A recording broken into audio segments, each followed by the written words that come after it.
Saya, Prabowo Subianto, meminta dengan sungguh-sungguh kepada seluruh masyarakat Indonesia, khususnya 96,2 juta rakyat Indonesia yang telah memilih pasangan Prabowo Gibran, untuk tidak melakukan aksi apapun di depan gedung Mahkamah Konstitusi ataupun di tempat-tempat lain, apalagi di jalanan, demi menjaga kesejukan demokrasi, menjaga persatuan dan keutuhan bangsa, menjaga kerukunan di antara seluruh rakyat Indonesia. Hal ini tidak berarti bahwa kita lemah. Tidak. Justru orang yang kuat adalah orang yang dapat mengendalikan perasaannya. Pihak yang kuat adalah pihak yang bisa menahan diri.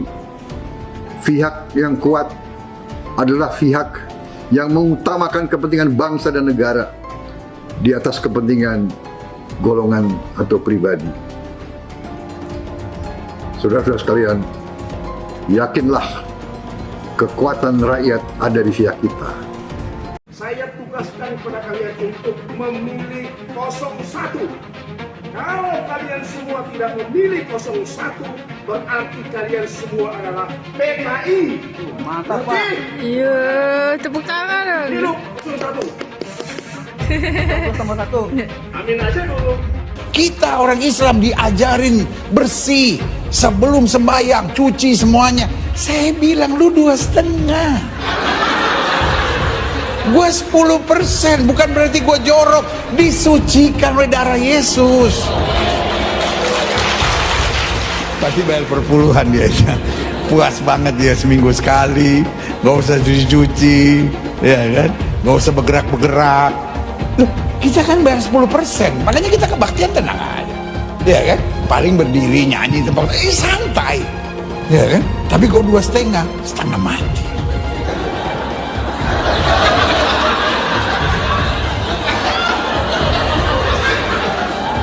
Yang paling berat terakhirnya mesti lipat kaki. Nggak semua orang bisa, ya kan? Kaki mesti dilipat, ayah. Tapi ya udahlah 2,5. Assalamualaikum Beb, mau nanya, teman saya keturunan Nabi Muhammad SAW, tapi tidak berdakwah, apa sia-sia gelar keturunan Nabinya? Enggak lah. Sekarang tanya sama ente, keturunan Nabi Muhammad, para habaib, jangankan dia pekerjaan sia-sia. Andaikan dia gila, tetap dia itu habib. Karena ini zatiyun, masalahnya zat, darah, daging. Orang berilmu, ketika ilmunya hilang, dia nggak dipanggil orang alim lagi. Tapi zuriyah Nabi, keturunan Nabi Muhammad, seorang Habib, Sayyid Syarif, walaupun dia gila, tapi kehabaiban dia, kesyarifan dia, kesayyidan dia nggak hilang. Kenapa? Karena darah daging, zat. Seperti itu. Jumlah keturunan Nabi di Indonesia terputus nasabnya sehingga perlu diragukan. Perdebatan soal keaslian keturunan Nabi semestinya sudah cukup menyadarkan umat bahwa silsilah dicatat oleh manusia dan karenanya bisa mengandung gaib. Terbongkarnya jual beli gelar Habib merupakan bukti lain bahwa status Habib bisa saja didapatkan dari rekayasa. Karena itu, fanatisme terhadap keturunan Nabi patut dikritik. Hal itu juga mengingkari kodrat bahwa setiap manusia terlahir setara. Dulu kan ada Jokowi sama Prabowo. Nah, ibu dulu dukung siapa? Prabowo. Dulu. Kan kalah, jadi sekarang masuk Anies kita. Kenapa sekarang nggak dukung Prabowo, Bu? Nggak mau. Kenapa? Kan kita udah tahu rahasianya di TV, walaupun kita nggak tahu belumnya. Sekarang kita udah tahu rahasianya di mobil, di HP, di TV. Dan sekarang kita coba dulu mana yang terbaik, ya. Kalau udah mudah-mudahan ini terbaik kepake sama kita, gitu loh. Kita pilih itunya dulu aja. Apa harapannya sama Pak Anies, Bu? Ya mudah-mudahan dia jadi semuanya ya ke itu semua, ke mana, ke pilih semua sama dia, ke atur semua gitu loh. Selama dia gubernur kemarin gimana, Bu? Baik-baik aja? Alhamdulillah gua baik. Gua mendukung dari gubernur ya. Baju juga ada kayak menang, amin sama Anies. Itu tolong, bodoh, goblok. Iya. Ibu doang, iya. Ibu doang, bener. Tahu nggak?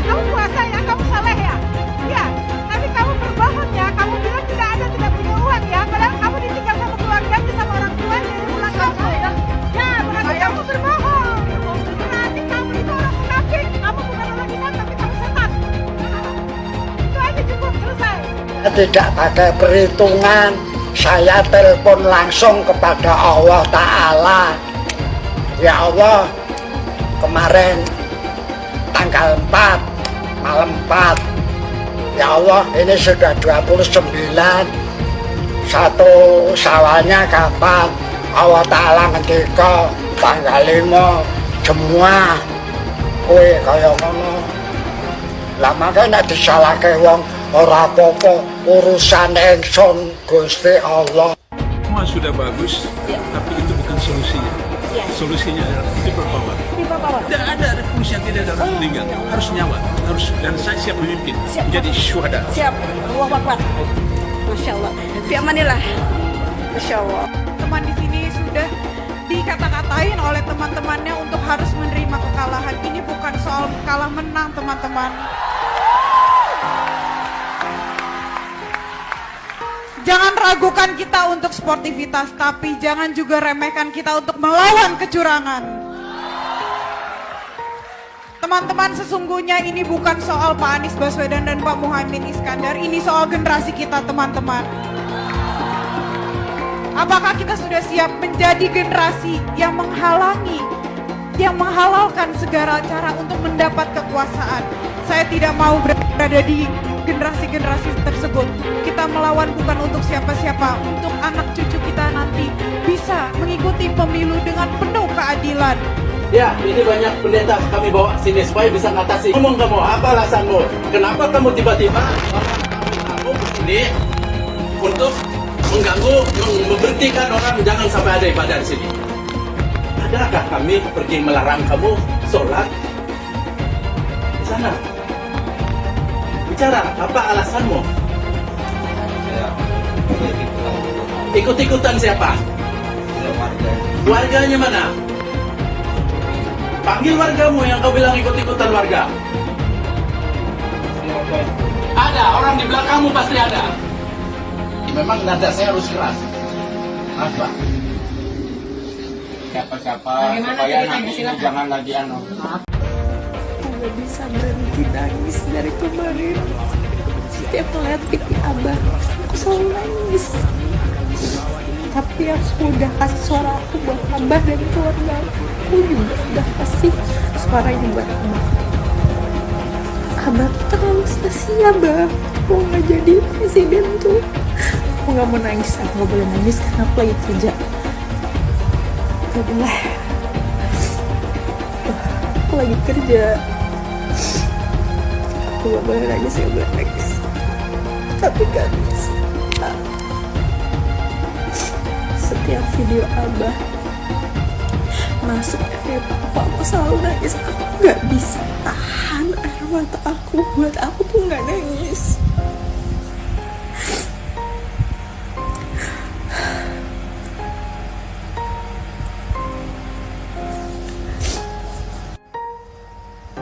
Aku yang ngerasa atau kalian juga ngerasa tahun ini tuh kayak rasa beda banget. Magnetnya Abah tuh terlalu kuat. Buat aku yang dulu tuh bodo amat sama siapapun calon presiden dan ini tuh kayak ini tuh harus diperjuangin anjir. Adalah aku gak kuat. Kami menuntut panjenengan mau menandatangani pernyataan mendukung hak angket dan pemakzulan Jokowi. Bagaimana? Dan panjenengan sebagai Bapak Ketua DPR mau bersama dengan rakyat menyampaikan aspirasi panjenengan. Hati-hati Bapak Ibu, jangan main-main. Panjenengan bisa main-main dengan kami rakyat. Tapi penduduk langit akan mencatat semua perbuatan panjenengan. Akhirat itu tidak ada pembelanya, tidak ada pengacaranya. Kami menolak pemilu curang. Dan kami menolak politik dinasti di negara ini. Oleh sebab itu, saya mewakili emak-emak yang hari ini menangis karena kondisi ekonomi semakin berat. Sebagai seorang muslim, panjenengan semua. Kalau panjenengan masih merasa manusia, mari berjuang bersama kami untuk negara ini. Saya takut kalau kita diserahkan pada pemimpin yang dolim. Nyuruh kita untuk wajib pilih Anies. Gak masalah, itu adalah hak dia. Yang jadi masalah alasannya. Dia bilang kita wajib milih Anies karena Anies Baswedan itu Imam Mahdi. Ini makanya buat yang ngomong kayak gitu, gua saranin mending tobat dah. Habis itu mikir, sejak kapan Imam Mahdi kalah sama Prabowo? Kalau Prabowo kalah gimana lawan Dajjal, Bang? Ya Allah.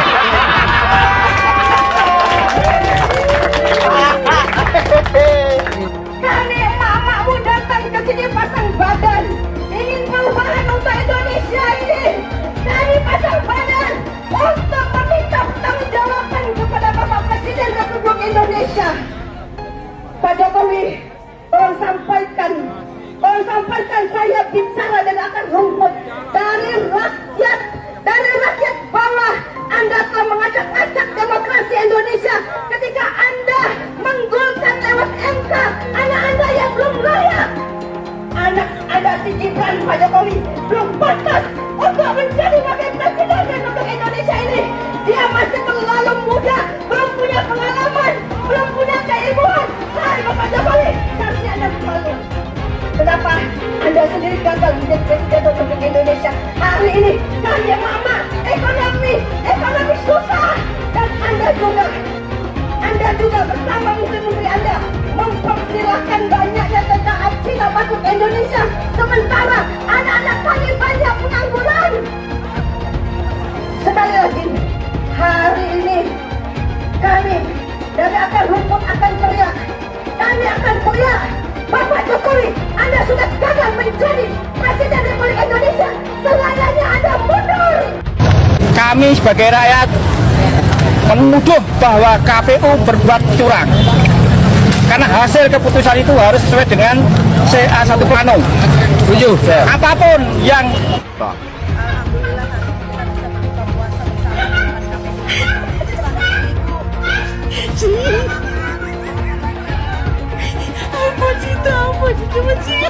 Dan kami ingatkan bahwa pada hari ini kami rakyat datang ke sini dari berbagai provinsi untuk menunjukkan kepada Bapak Jokowi bahwa kami tidak terima dengan pesta demokrasi hari ini yang ugal-ugalan. Dan kami mengingatkan bahwa tugasnya kalian adalah melindungi, mengamankan semua aspirasi yang akan menyampaikan aspirasi di tempat ini. Jangan sekali-kali kalian gunakan alat-alat bersenjata itu untuk melukai para peserta aspirasi.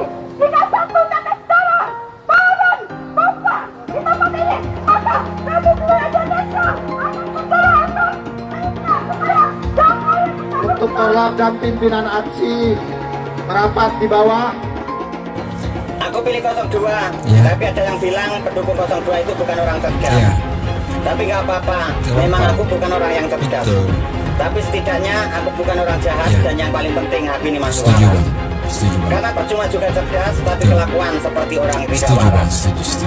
Dan yang jelas, mau pilih calon presiden mana saja itu bebas. Karena berbeda pilihan itu boleh, tidak dilarang, dan tetap sah. Jadi tak perlu lagi merendahkan, menghina kalau pendukung paslon lain itu semuanya goblok dan pendidikannya rendah. Ingat, dengan cara kau merendahkan orang lain tidak membuat dirimu terlihat cerdas dan gagah, tapi akan terlihat jauh lebih rendah daripada sampah.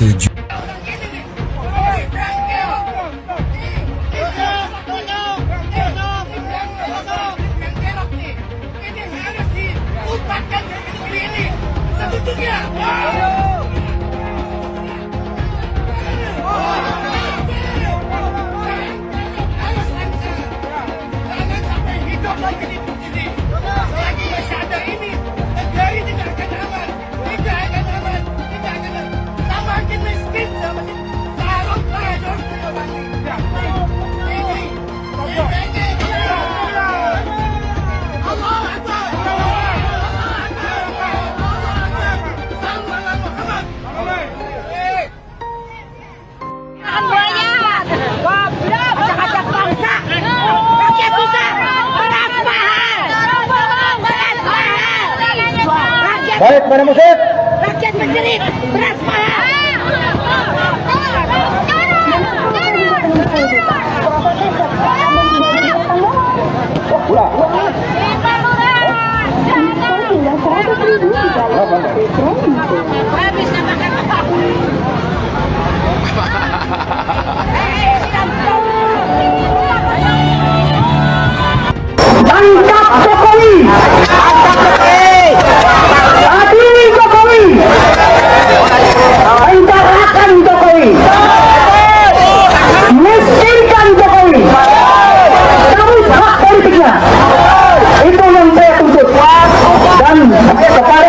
paslon 2 Prabowo Subianto yang sudah bergabung dan mengikuti jejak kecurangan Jokowi. Ingat, rakyat sudah pintar, rakyat tidak bisa dibohongi. Untuk itu saya akan terus menuntut dan kepada Tito Karnavian yang sedang menjabat menjadi menteri pada saat ini, jangan seenaknya menunjuk pemimpin-pemimpin daerah. Hanya itu yang ingin saya sampaikan. Aduh, mohon maaf. Halo, Kubu 02. Saya sebutin aja deh, si Gibran dan Pak Wowok. Makan gratisnya makan yang apa dulu dong? Minum susu basi. Makan gratis makanan apa dulu? Aduh deh, aduh ya Allah. Zaman gini kok makan gratis. Hai, jangan mau dibodoh-bodohin dengan bocah kencur. Bocah kencur yang nggak ngerti apa-apa. Sekolah aja, mohon maaf tanda kutip, mau memimpin negeri terbesar ini. Hai rakyat, sadar kalian, jangan cuma dimakan gratis. Hello, sadar kalian, cerdas. No. Nggak setuju. Tidak setuju. Makan gratis nggak setuju. Makan gratis kami masih sanggup. Namanya kami makan, kami hidup. Kalau kalian setuju dengan makan gratis, karena hidup kalian berarti tergantung oleh kubu 02. Berarti kalian bodoh. Mantap. Bodoh. Oke Bu. Oke, jangan. Ibunya semangat banget nih guys. Bu, Allah bilang apa? Qatiluhum, lawan mereka. Betul, kita harus revolusi. Allah yang bilang, yu'adzibumullah, Allah yang akan mengazab mereka. Tapi kita harus turun yang banyak. Turun 2 juta orang. Semua nanti tanggal berapa kita rame-rame turun. Ini perintah Allah. Karena mereka sudah zalim, mereka sudah jahat, maka Allah perintahkan, qatiluhum, yu'adzibumullah biaidikum. Allah akan hancurkan mereka. Tapi lewat tangan kita ngapain? Turun ke bawah, kita ikut sama-sama. Ya Rab, aku hadir seluruhnya. Umat Islam, umat-umat yang beriman harus hadir nanti. Tatkala ada, kita akan mengadakan turun ke jalan. Jangan cuma 100.000, 2 juta orang harus turun. Seluruh Indonesia serukan untuk mereka datang. Bahwa ini perintah Allah dan kita laksanakan. Sami'na wa ata'na. Seharusnya pemilu diulang sampai Anies menang. Rakyat sudah cerdas, sudah pintar, tidak mau dibodohi lagi. Orang-orang atau pecundang-pecundang pengkhianat bangsa yang merongrong rakyat Indonesia, yang menghancurkan kedaulatan Indonesia. Kami merasa dicurangi. Saya tetap melawan. Saya akan turunkan pasukan-pasukan.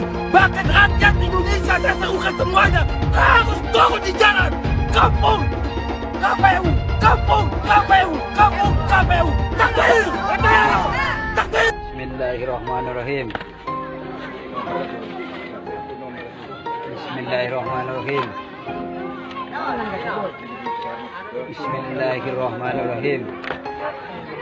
Jangan lupa, umat Islam di jagat raya salatnya tidak akan diterima oleh Allah Subhanahu wa Ta'ala kalau tidak mau mendoakan Habib. Umat Islam mulai gaya, mulai mengkoreksi Habibnya, mulai mengkoreksi ulama-ulama dari anak cucu Nabi Muhammad SAW. Orang yang seperti itu mirip dengan iblis. Aneh sekaligus sangat mencengangkan ketika ada seorang Habib Novel Alidrus mengatakan umat Islam mulai gaya, mulai berani mengkoreksi Habibnya. Pertanyaan saya, umat Islam yang mana yang Anda katakan bergaya? Umat Islam Indonesia atau umat Islam yang mana? Lantas ketika Anda memiliki nasab Habib, ketika ada kekeliruan, ada kesalahan, ada kepleset, apakah kemudian kita tidak boleh mengkoreksi? Apakah tidak boleh mempertanyakan kalau memang DNA Habib Anda dan kawan-kawan Anda misalnya nggak mau diusik, silahkan cek DNA. Itu kalau yang benar-benar Habib, bukan malah menjelek-jelekan santri, menjelek-jelekan pribumi, menjelek-jelekan umat Islam dengan mengatakan gaya dan sebagainya macam. Ini kan keblinger cara berpikirnya. Misalkan kita sebut si Bahar Smith tuh, statementnya apa? berguru pada satu Habib yang jahil, bodoh gitulah kasarnya ya, itu lebih baik dibanding belajar atau menuntut ilmu dari 7 orang kiai atau ustadz. Ini kan otaknya di mana? Itu kan hadis nggak ada, hadis palsu. Bahkan di hadis palsu mungkin nggak ada, itu ngarang sendiri dia dari mulut kotornya. Jadi inilah yang kemudian dikatakan ulama-ulama su, ulama-ulama yang kemudian memakai ayat-ayat dalil untuk kepentingan dirinya pribadi. Orang yang mengaku dirinya Habib atau zuriat Nabi, yang paling terkemuka itu adalah suara-suaranya Bahar bin Smith. Ini tentu saja sebuah bentuk kemunafikan yang dilakukan oleh mereka yang menyebut dirinya keturunan Nabi. Omong kosong itu. Malah ketika diingatkan, mulutnya bukan makin baik, malah makin kasar, menuduh orang curut. Dan yang lebih hebat lagi, saya ada nonton juga itu, ada yang mengatakan Habib yang lain lagi, aku dirinya Habib. Itu siapa yang mengawini Syarifah, itu nggak akan ditegur nanti oleh Rasulullah di hari akhirat. Itu nggak mungkin Nabi Muhammad akan berbicara seperti itu. Habib Bahlul lebih baik para 70 kiai. Keyakinan agama apa gitu ya. Kalaupun ini hadis, itu harus ditolak. Nggak mungkin itu hadis, karena hadis harus korelasi dengan Al-Quran, dan yang kedua hadis itu harus cocok dengan logika. Ini nggak ada dasarnya, apalagi kitab gitu. Para Habib ini mencoba ya membangun kasta baru dalam Islam gitu. Kasta, tolonglah saudara-saudara yang mengaku zuriat Nabi itu jangan dirusak lah yang sudah berjalan selama ini. Jangan dipecah dengan adanya kasta-kasta baru, mengatasnamakan Tuhan, mengatasnamakan Nabi Muhammad. Seolah-olah kalian ini pemegang kunci surga. Mereka menyatakan dirinya mulia, kita jauh lebih mulia. Ayo, dalam bidang apa? Prestasi apa? Mana ada Yaman berprestasi? Tionghoa banyak. Dari bulu tangkis macam-macam, dari kegiatan bisnis, keren gitu. Kalau si Dowir Habaib nggak ada apa-apanya. Makanya dia jualan nasab, karena kalah bersaing dengan pribumi dan Tionghoa. Mereka tuh pemalas, pembohong, ngaku-ngaku cucu Kanjeng Nabi. Ya nggak bisa, mereka aja rezekinya dari pribumi kok gitu. Kalau pribumi rezekinya dari kerja keras. Jangan takut ngomong Habib Dowir, Habib goblok. Karena Habib itu sudah menghina duluan. Habib itu ngatain pribumi itu ahwal, tidak sederajat. Ngomong karomah tuh bohong semua itu, habaib itu. Memadamkan api neraka jahanam Mi'raj berapa kali, 70 kali sehari. Datuknya itu bisa membuat rantai emas dari yang dibentangkan dari langit ke bumi. Ya kan goblok gitu. Itu gitu, goblok gitu. Nggak masuk akal gitu. Kenapa? Goblok yang nggak apa-apa, gue bilang goblok habaib. Karena habaib sudah mengatain gua ahwal, sudah mengatain gua tidak sederajat. Satu Habib, walaupun Habibnya jahlun, maksudnya bodoh kata Iwan, itu ukurannya perbandingannya amat 70 kiai yang alim. Kami adalah majikan kalian. Kami adalah pemilik bangsa. Kami adalah pemilik kedaulatan Indonesia. Karena saudara, Pancasila Soekarno, ketuhanan ada di pantat. Anak Tuhan dari mana? Kalau Yesus anak Tuhan, bidangnya siapa? Besok di seluruh wilayah Indonesia kami katakan dalam. Karena di salib itu ada jin kafir. Karena di salib itu ada jin kafir. Karena di salib itu ada jin kafir. Haleluya. Kepalanya ke kiri apa ke kanan? Kepalanya ke kiri apa ke kanan? Tetap percaya salib itu lambang mulia, bukan jin. Kok ketawa? Aku nggak nyindir siapa-siapa loh. Kalau para Habib tidak berani tes DNA, jangan disanjung-sanjung. Apalagi ajaran yang disampaikannya penuh dengan kata-kata kotor sebagai ujaran kebencian. Bisa jadi Habib ini merupakan cucu palsu. Jangan terus membodohi masyarakat dengan menjual nazab. Seakan-akan keturunan Arab derajatnya di atas pribumi dan di atas keturunan Cina. Seakan-akan Cina itu di bawah orang Arab. Tapi saat ini negara Cina sudah menjadi nomor 1 di dunia. Arab seharusnya belajar ke negeri Cina. Seperti kata kitab suci. Belajarlah sampai ke negeri Cina. Jangan mau lagi kita dibohongi dengan nazab-nazab yang mengaku-ngaku sebagai Habib atau keturunan Nabi. Harus ada cek DNA yang membuktikan betul bahwasanya mereka memang keturunan Nabi, supaya rakyat tidak dibodohi lagi. Hasil penghitungan suara resmi sejauh ini menunjukkan kedua kubu ini kalah. suara Prabowo jauh di atas Anies dan Ganjar. Tapi kedua kubu yang kalah tidak terima. Mereka bersama-sama menganggap ada kecurangan yang terstruktur, masif, dan sistematis sehingga seharusnya hasil Pilpres ditinjau kembali. Megawati dan Rizik Syihab sekarang ternyata berada dalam komplotan sama. Bukan berarti mereka bersekutu ya, tapi setidaknya mereka sekarang sama-sama jadi Amirus Curiae untuk Mahkamah Konstitusi. Istilah Amirus Curiae sedang naik daun saat ini. Itu bahasa Latin yang kalau diterjemahkan artinya sahabat pengadilan. Pada dasarnya mereka mendukung upaya penggugatan hasil Pilpres 2024. Yang mengajukan permohonan tentang perselisihan hasil pemilu secara resmi adalah dua kubu penantang Prabowo, kubu Anies Muhaimin dan kubu Ganjar Mahfud. Megawati dan Rizik secara terpisah mengajukan diri jadi sahabat pengadilan MK dalam perkara perselisihan hasil pemilihan umum atau PHPU. Selain mereka berdua, terdapat ratusan warga lainnya yang juga mengajukan diri sebagai sahabat pengadilan. Para sahabat pengadilan yang tadi saya sebut pada dasarnya mendukung upaya kedua paslon kalah tersebut. Mereka memang tidak tegas-tegas bilang mereka mendukung Anies dan Ganjar atau anti Prabowo. Narasi yang mereka gunakan adalah demi kepentingan demokrasi dan reformasi, para hakim MK harus dikawal untuk melahirkan keputusan yang adil.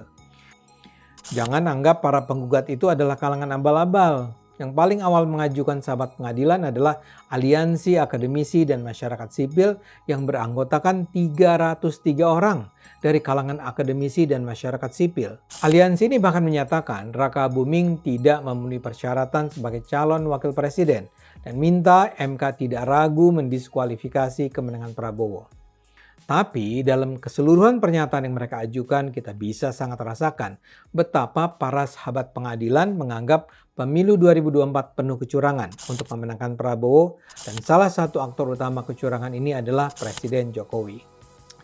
Mereka percaya bahwa hasil Pilpres seharusnya dibatalkan dan Pilpres dilakukan ulang. Bahkan ada gugatan agar dalam Pilpres ulang Gibran tidak boleh diikutkan sebagai cawapres. Karena itulah sekarang MK sedang menguji gugatan mereka. Jadi sebenarnya ada banyak pengajuan sahabat pengadilan yang diajukan. Tapi bagaimanapun kasus Megawati tentu punya posisi khusus. Saya bahkan menangkap kesan usulan Megawati muncul di hari-hari terakhir sebelum MK mengambil keputusan agar bisa mempengaruhi para hakim. Pengajuan sahabat pengadilan kan sebelumnya kurang memperoleh perhatian masyarakat. Dan nampaknya kini diharapkan nama Megawati akan menaikkan daya pengaruh gerakan kolektif ini. Dari kubu Anies, pengajuan dilakukan oleh tokoh-tokoh terkemuka yaitu Rizik Syihab, Din Syamsuddin, Ahmad Sabri Lubis, Yusuf Martak, hingga Munarman. Pertanyaannya sekarang, apakah pengajuan sahabat pengadilan ini akan mempengaruhi keputusan MK? Sebelum soal Megawati, saya ingin komentari dulu pengajuan yang dilakukan bersama-sama oleh beragam pihak tadi. Jadi selalu terbuka kemungkinan. Kali ini pun MK mendengar masukan dari para sahabat pengadilan. Tapi biar bagaimanapun, Hakim MK tentu akan pertama-tama melandaskan diri pada apa yang disampaikan selama persidangan. Dan dalam hal ini, kita mungkin bisa sepakat bahwa kesaksian, pengakuan, pendapat, bukti yang disajikan kubu Anies dan Ganjar sangat lemah. Sebagian pihak bahkan menganggap apa yang ditampilkan kubu Anies dan Ganjar hanya sekedar dagelan yang hampir pasti tak akan punya pengaruh yang kuat untuk mendelegitimasi penghitungan suara KPU yang memenangkan Prabowo. Mega menilai Pilpres 2024 adalah puncak kecurangan terstruktur, sistematis, dan masif yang dilandasi motif nepotisme yang mendorong penyalahgunaan kekuasaan presiden. Mega bahkan menganggap nepotisme di masa ini berbeda dengan zaman Presiden Soeharto. Menurutnya, nepotisme saat ini dilaksanakan melalui sistem pemilihan umum ketika presiden masih menjabat dan ada kepentingan subjektif bagi kerabatnya. Kondisi ini terjadi akibat etika dan moral yang dijauhkan dari praktek hukum, tulis Mega. Jadi, pengajuan sahabat pengadilan dari Megawati dilakukan kurang dari sepekan sebelum MK mengakhiri sidang. Kalimat-kalimat Mega sangat tegas dan keras tentang peran penting para hakim MK. Ia mengingatkan hakim MK memiliki tanggung jawab langsung kepada Tuhan. Menurutnya, hakim MK tidak hanya bertanggung jawab sebagai penjaga konstitusi dan demokrasi, tapi juga berperan vital dalam menjaga keadilan, terlebih ketika berhadapan dengan tembok kekuasaan. Dari apa yang ditulis, terasa sekali harapan Megawati terhadap para hakim MK untuk mengabulkan gugatan kubu Ganjar atas nama integritas MK. Megawati mungkin sadar bahwa dalam persidangan PHPU selama sebulan terakhir, kubu Ganjar dan Anies menampilkan saksi dan ahli yang tidak meyakinkan. Megawati mungkin sadar bahwa bukti-bukti empirik yang diajukan kubu Ganjar dan Anies jauh dari meyakinkan. Karena itu Megawati nampaknya berharap agar para hakim MK tidak hanya mengandalkan apa yang dikemukakan selama proses persidangan. Mega nampaknya berharap agar para hakim menggunakan pikiran dan nuraninya untuk mengambil keputusan. Hanya bila itu dilakukan, kebenaran akan hadir tanpa dapat dihalangi. Jadi kalau sekarang pada akhirnya Megawati pun merasa harus turun tangan, itu nampaknya tak akan berarti apa-apa. Dengan atau tanpa sahabat pengadilan, kemenangan Prabowo sudah pasti akan disahkan. Apakah kalian mendukung tes DNA buat orang-orang yang mengaku sebagai Habib? Apalagi orang-orang seperti Bahar Smith dan Rizik Syihab. Mereka ngaku-ngaku sebagai Habib, tapi ketika mau dilakukan tes DNA, banyak sekali alasan yang mereka buat. Mereka takut melakukan tes DNA. Apakah mereka betul keturunan Nabi? Tidak ada yang tahu, karena tidak ada yang melakukan tes DNA. Mengapa banyak betul yang cinta buta dengan Habib? Padahal mereka bisa saja Habib palsu, karena tidak ada tes DNA yang membuktikan bahwa mereka adalah Habib asli. Sebetulnya saya malas sekali membahas tentang nazab, apalagi nazab dari Yaman, karena keturunan Nabi hanya bisa dibuktikan dengan tes DNA. Belum tentu juga dia betulan keturunan Nabi, karena tidak ada tes DNA. Bisa saja dia ngaku-ngaku. Mengapa setiap orang yang ke Arab-Araban yang belum paham betul asal-usulnya, belum jelas nasabnya, apakah betul keturunan Nabi atau bukan, lalu kita junjung habis-habisan, sampai kita cium tangannya berkali-kali? Pengajaran ini harus kita perhatikan baik-baik. Masa kita harus patuh dan hormat kepada Habib yang belum jelas nazab dan keturunannya? Disuruh cek DNA saja dia malah ketakutan. Kebiasaan memuliakan Habib itu seakan-akan hukumnya wajib. Sampai segitunya, kalau ketemu orang yang bergelar Habib, dielulukan dan dipuja-puja. Ya kalau itu memang Habib betulan. Kalau dia Habib abal-abal gimana? Zaman serba modern seperti ini, siapa saja bisa mengaku keturunan Nabi. Bisa melakukan tes DNA. Sebelum koar-koar di atas mimbar, dakwah sebagai cucu Nabi. Setelah tes DNA, hasilnya harus diumumkan kepada publik. Apakah yang bersangkutan keturunan Nabi atau bukan?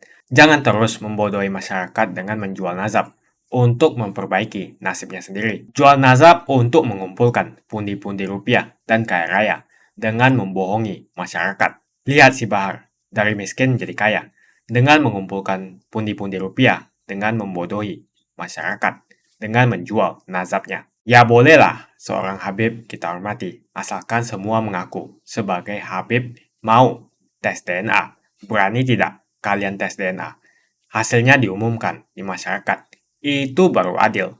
Kalau para Habib tidak berani tes DNA, jangan disanjung-sanjung. Apalagi ajaran yang disampaikannya penuh dengan kata-kata kotor sebagai ujaran kebencian. Bisa jadi Habib ini merupakan cucu palsu. Adapun keturunan Arab ini biasanya tidak perlu dipanggil Habib. Hal ini dilakukan agar tidak ada perbedaan kasta. Seakan-akan keturunan Arab derajatnya di atas pribumi dan di atas keturunan Cina. Dan orang pribumi sering sekali menyindir Cina-Cina. Seakan-akan Cina itu di bawah orang Arab. Tapi saat ini negara Cina sudah menjadi nomor 1 di dunia. Yaman atau Arab bisa apa? Arab seharusnya belajar ke negeri Cina. Seperti kata kitab suci, belajarlah sampai ke negeri Cina. Jadi jangan sampai kalian mencintai orang yang ngaku Habib melebihi cinta kalian terhadap orang tua, bapak, ibu, saudara, dan guru-guru Anda.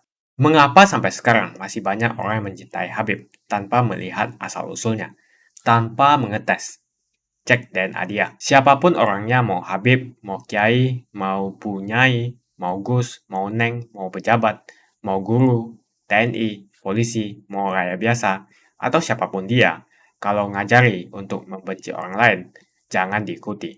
Seperti ajaran Rizik Syihab, Bahar Smith, Abdul Somad, dan penceramah pengujar kebencian lainnya. Bagaimana opini kalian semua? Tuliskan opini kalian tentang gelar Habib. Apakah mereka pantas untuk dilakukan cek DNA?